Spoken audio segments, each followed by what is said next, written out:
청와대는 국민의 눈높이를 맞추는 데 이업했습니다. 송구스럽게 생각합니다. 조기에 결단을 내린 대통령의 결정을 존중합니다. 청와대는 김현철 후보와 박영선 후보에 대해서 지명을 철회하기 바랍니다. 예, 문재인 정부의 2기 내각이죠. 장관 후보자 7명. 채택 마감 시간인 오늘까지도 청문 결과 보고서는 나오지 않고 있고 주말 사이에는 국토부의 최정호, 과기부 조동호 2명의 후보자가 낙마했습니다. 그전에 김의겸 청와대 대변인도 사퇴를 했고요.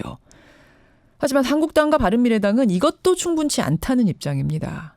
특히 김현철, 박영선 두 후보자는 절대 안 된다. 이게 자유한국당 입장이지요. 여기에 대해서 더불어민주당의 고민도 깊을 것 같은데 더불어민주당 목소리를 좀 들어보겠습니다. 서른 최고위원 연결을 해보죠. 서른 최고위원님 안녕하세요. 예, 안녕하세요. 민주당 서른입니다. 사실 금요일 이 시간까지만 해도 7명 후보자 그대로 모두 간다라는 게 공식 입장이었고 제가 알기로는 청와대도 그랬던 걸로 아는데 어떻게 주말 사이에 2명 낙마 어떻게 결정이 된 건가요? 네, 금요일 날 아침에 우리 당 최고위원회를 비공개로 했거든요. 예. 그때 김기현 대변인과 그리고 두 장관에 대한 7명 장관에 대한 논의들이 있었습니다. 예. 그래서 우려가 있었죠. 그게 아마 청와대 쪽에 전달되지 않았나 생각하는데 국민 눈높이에 맞지 않은 결과다라는 게 중론이었죠. 그래서 정리를 해야 된다 생각했었는데 예. 김의겸 대변인은 자진해서 사퇴를 하셨고 좀 아쉽죠. 불법이 있었던 건 아닌 건데 이게 국민 눈높이에 맞지 않고 그래서 이해가 안 되는 부분이 있어. 이게 다 공개되게 돼 있는데 자산 상태가 물론이죠. 그걸 그렇게 했다는 건 참 전혀 김의겸 대변인이 몰랐을 것이라는 데 대해서는 이해가 가요. 자신이 알았더라면 1년마다 매번 이게 재산 공개하는데 그게 다 드러나게 돼 있는데 그렇게 할 턱이 없다고 보죠. 근데 김의겸 대변인이 몰랐다고 해명을 했는데 또 보니까 대출을 받은 곳, 10억 대출 받은 곳이 본인의 고등학교 후배가 지점장인 데서 대출 받았더라고요. 그래서 이게 진짜 모르고 한 거냐 뭐 이런 얘기도 나오긴 해요. 근데 그건 이제 부인이 그렇게 했을 수도 있다고 보죠. 후배한테 남편 후배한테 가서 잘 아실 테니까. 그래서 그건 알고는 했을 수 없겠다는 생각을 하는데 어쨌든 결과는 그렇게 본인이 사퇴를 했으니까요. 예. 그리고 두 장관에 대해서도 우려가 있었죠. 이를테면은 김의겸 대변인의 기준으로 보면은 좀 안 맞죠. 그래서 누구는 괜찮고 누구는 안 되냐는 식의 이런 내부 의견이 있었고 이게 아마 우리 대변인 성명으로 약간 나갔습니다. 브리핑을 행태로 해서 나갔기 때문에 청와대에서도 당의 흐름에 대해서 이해를 하고 있었을 테고 그 이전에 대통령께서 이게 국민 눈높이 안 맞구나 하고 정리를 해야 한다고 생각했을 거라고 보죠. 그래서 대통령도 고민하고 계셨을 텐데 최고위원회에서 금요일 아침 비공개 회의에서 이 2명은 안 된다라고 제안을 한 거군요. 구체적으로 2명이라고까지는 얘기를 안 했습니다만은 네, 그런 누구든지 알 수 있는 내용이죠. 알겠습니다. 그래서 정리가 됐을 거 아닌가 하는 생각을 합니다. 자, 이제 남은 후보가 5명입니다. 5명 후보는 문제 없다는 입장인가요? 지금 민주당 최고위원회의의 입장은 어떻습니까? 다른 분들에 대해서는 그걸 안 했는데 야당 측에서는 2명을 또 논의하죠. 김현철, 박영선 두 후보자는 절대 안 된다 이 입장이더라고요. 절대 안 된다 그러는데 한국당. 그 이야기는 김현철 통일부 장관 후보자는 전형적인 대북 화해 협력주의자 아닙니까? 예. 지금 미북 회담을 하고 있고 남북 회담을 하고 있는 마당에 우리 화해 협력 상황으로 가야 되는데 이 과거 낡은 기준으로 이념 논쟁으로 청문회 상황을 보고 또 야당이 그렇게 본다면은 남북 관계를 어떻게 정리할 것이냐. 특히 역대 통일부 장관은 남북 관계에서 유연한 자세를 갖는 사람이 해야 이게 잘 풀려 나가는데 그런 특성을 알고 있으면서도 이게 전형적인 이게 이념 공세다 이렇게 보고 있죠. 이념 공세. 그러니까 막말 쪽의 문제가 아니라 결국은 이제 이념 쪽을 지금 문제 삼는 거라고 보시는 거군요. 그렇게 봐야죠. 그래서 막말에 대해서는 사과를 했으니까 정중하게 사과를 했으니까 그건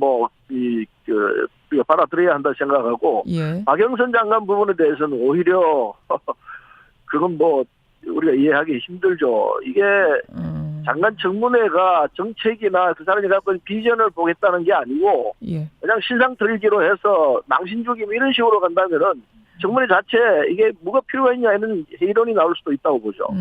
지금 그래서 야당 측에서는 박영선 장관 후보자의 태도를 문제 삼고 있습니다. 이게 이제 인사청문회에 임하는 후보자의 태도냐 뭐 이런 이야기와 김학의 CD로 물타기한 거 아니냐 뭐 이런 이야기를 하고 있더라고요. 태도는 장관이면서 또 국회의원이죠. 국회의원이었기 때문에 같은 대등한 입장에서 얘기를 한다는 심정으로 아마 얘기했을 것 같습니다. 장관의 자세 문제를 가지고 얘기한다면은 예. 장관 입장에서도 할 말이 있을 거예요. 내가 무슨 잘못이 있느냐. 대등한 입장에서 나는 뭐 공방했을 뿐이다. 내가 갖고 있는 의견과 내가 갖고 있는 정책을 당당하게 얘기하는데 그걸 왜 자세로 문제를 삼느냐. 이런 반론이 충분히 가능하죠. 그래서 그렇게 자세 문제라는 건 뭐 더 이상 흠집을 낼 게 없다라는 얘기로도 해석될 수 있다는 점을 얘기하고 싶습니다. 그러면 결론적으로 민주당에서 김현철, 박영선 두 후보자에 대해서는 한국당의 지금 뭐 공세와 상관없이 그대로 간다. 여론도 그쪽이 맞다라고 보시는 거예요? 판단하신 거예요?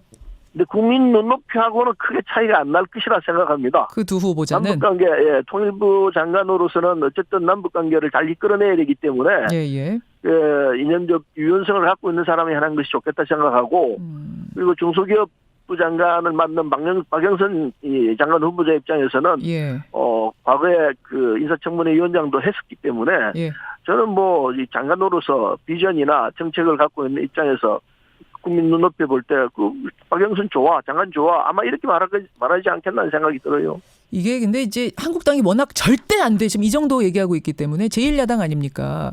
이대로 밀고 나갔다가 조금 부담이 되지는 않겠는가? 국정 운영에. 부담은 있을 수 있죠. 그러나 부담이 있지만은 장관으로서 이 정책을 집행해 나가면은 조금 수월하게 정리될 수 있을 것이라 생각합니다.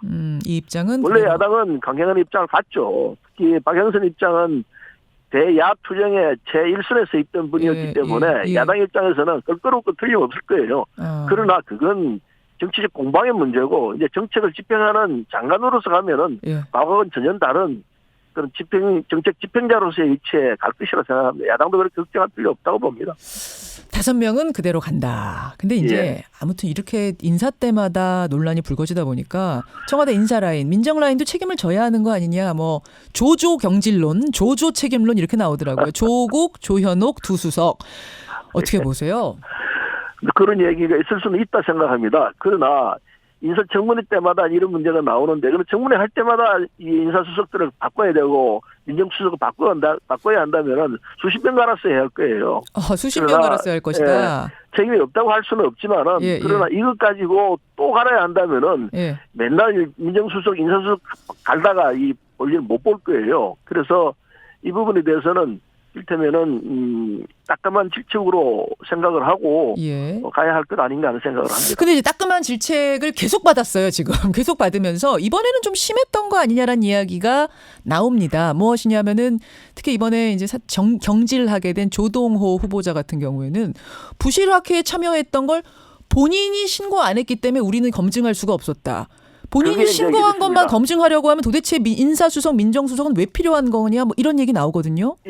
그 나옵니다. 그런데 인사수석실과 민정실의 인원을 보면은 이게 참 하기가 쉽지가 않아요. 그래서 인원이 부족하면 인원 보충해서라도 그때 맞습니다. 제대로 해야 되는 좀 하면서 이게 검증 시스템에 대한 그 검토를 새로 좀 해볼 필요가 있고 그게 필요하다고 생각하고 그다음 또 하나는 좀 그물망을 촘촘히 할 필요가 있다 생각해요.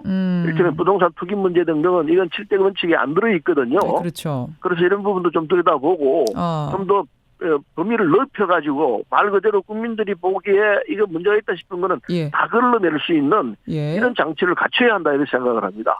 이번에 교체는 아니라고 보시는 거고요. 교체한다면 앞으로도 계속해서 민정수석 바꿔야 되고 인사수석 바꿔야 할 겁니다.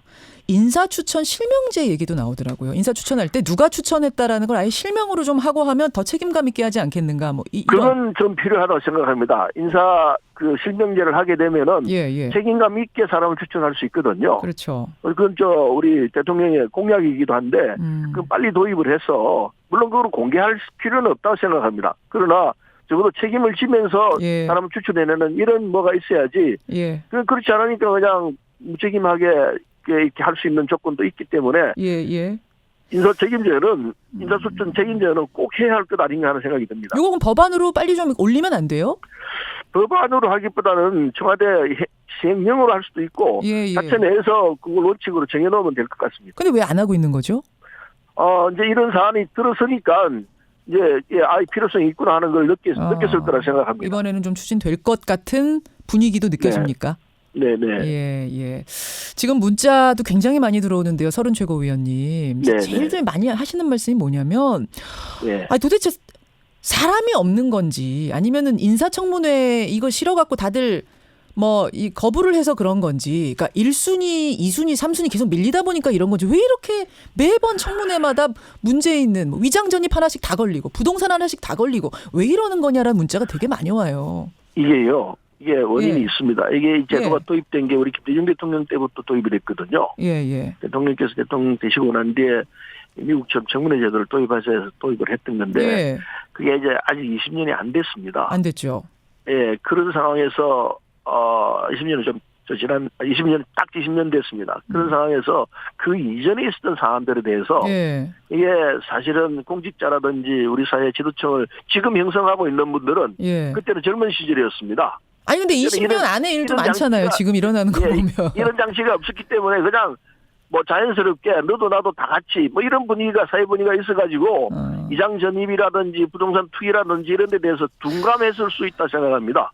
아니 그렇긴 한데 그러다 보니까 누구도 지금 적어도 장관 연배들은 50대 후반 이렇게 되는데 그 연배에는 그게 그냥 통상화되어 있는 이런 사회 분위기였죠.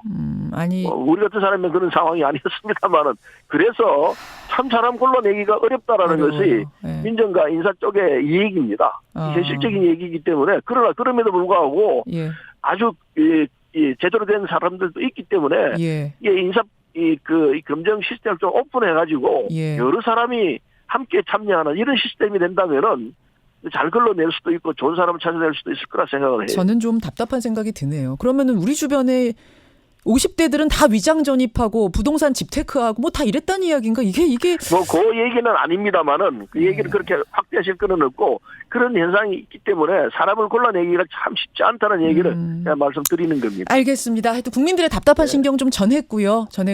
잘 좀 전달해서 좋은 제도들 만들어지길 제대로 검증되기를 바랍니다. 오늘 고맙습니다. 네, 감사합니다. 민주당 서른 최고위원이었습니다.